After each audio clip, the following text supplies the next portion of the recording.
de cette coalition Benno ngeen di def ci wàllu woowu. waaw comme ni ko ñëpp gisee rek. man de wax dëgg yàlla entre man personnel dama koy rafetlu. parce que balaa président Macky Sall ñuy dem élection dañu ne woon dañoo bëgg a woote jàmm pour nit yi ñëpp ñu déggoo ñu nekk benn. ci diggante boobu yaakaar naa ay tànk yu yaatul la ci nit yi dox. loolu bi mu amee diggante boobu élection am na sénégalais yi am fu ñu seen xol yi nekkoon ñi dëkk bi dem ni mu demee woon kon soxla nañ jàmm gannaaw gi nag li weesu muy élection sénégalais yi ñoo tànn amul kenn ku tànn ku dul sénégalais ñoom ñoo wane seen volonté ak li ñu ki ñu tànn loolu tamit faw nit yi nangul leen ko man daal nangul naa leen loolu te li ci am solo mooy détail baaxul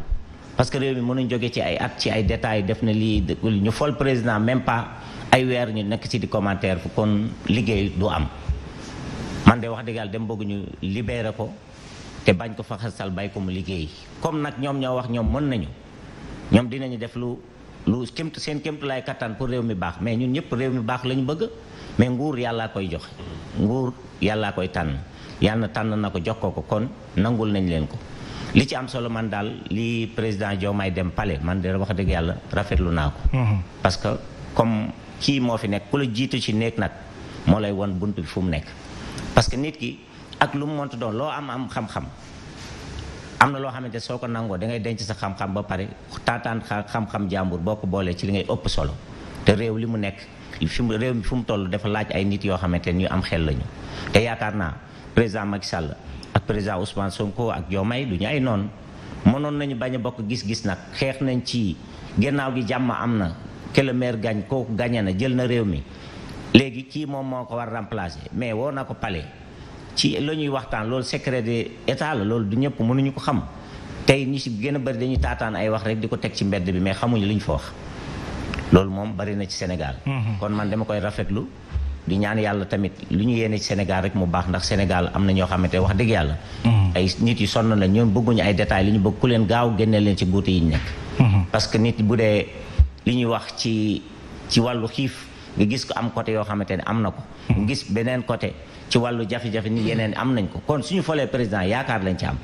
te kenn nag mënoo woon am doole boo xamante ne mënoon nga tere sénégalais yi def seen volonté loolu moom yaakaar naa lu man daal dama koy rafetlu li ci am solo ñoom ñoo doon laaj ay weer ay at ñu ni ñoom mën nañu def li nga xamante ne président Macky Sall def nag mën nañu def ba lu ko romb kon alhamdulilah yàlla jotal na leen ci lenge yi léegi ñu ngi toog di leen seetaan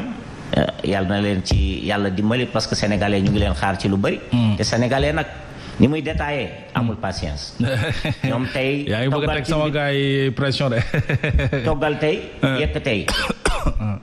ñu lekk ko tey mais ñaareel bi li ci topp mooy nguur ni muy doxee du ni nga bëggee rek ngay amee parce que damay gis sama mbokk yoo xamante ne ñu ngi nekk ci Diomaye président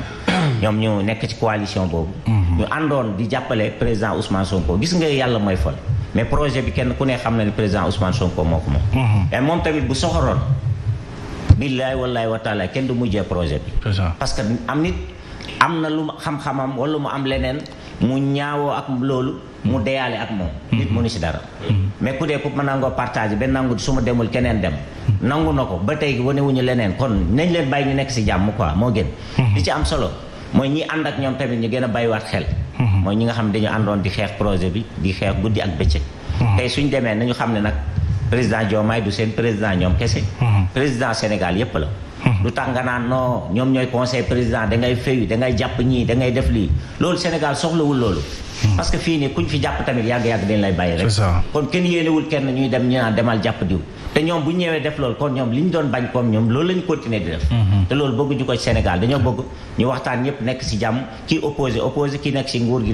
gi kenn ku ne li nga war def nga def ko Sénégal jëm kanam ndax Sénégal dafa war a dugg ci ay loxo yu bees kon dañoo war a wane lu bees léegi balaa mu yàgg. Très bien alors Moutalla nga bokk ci société civile yow itam on a vu ce qui se passe bëgg nañu xam jàngatu société civile bi nga xam ne tout le temps bu ñu tollaan fii moom it dafay am son mot à dire par rapport ak